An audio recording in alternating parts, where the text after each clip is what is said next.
Well, look, I mean, we have to make sure that we have good data and we have good access to data. I mean, these things are so important for us to make good decisions.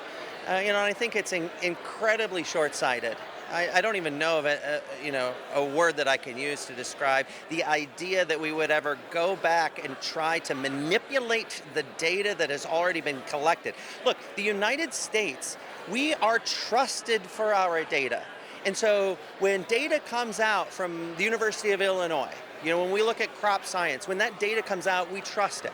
When the high temperature comes out and the National Weather Service reports it, we trust it.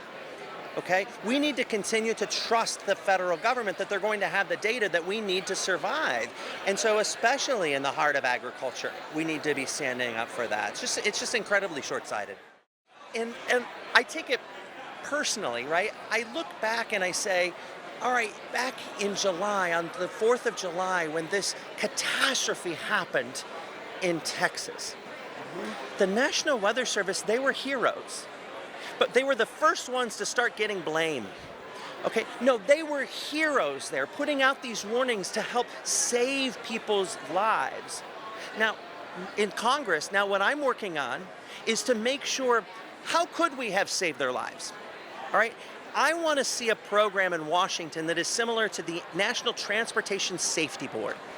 Every time there is an air crash, or for instance, just what happened on the Mississippi River, the helicopter goes down, the NTSB is going to investigate to see if there were lessons so that catastrophe doesn't happen again.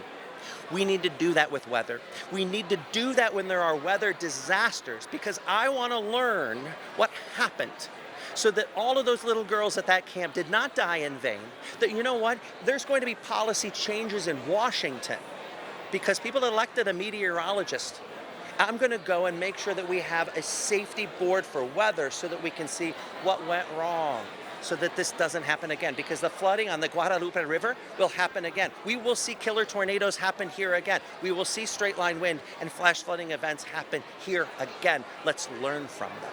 Do you have legislation wrapped around that? I do. I'm working on legislation right now. Our team has been all hands on deck since the 4th of July. When I said we need to have legislation that will go back and assess what happened at these big events, whether they're wildfire events or hurricanes or tornadoes or flash floods.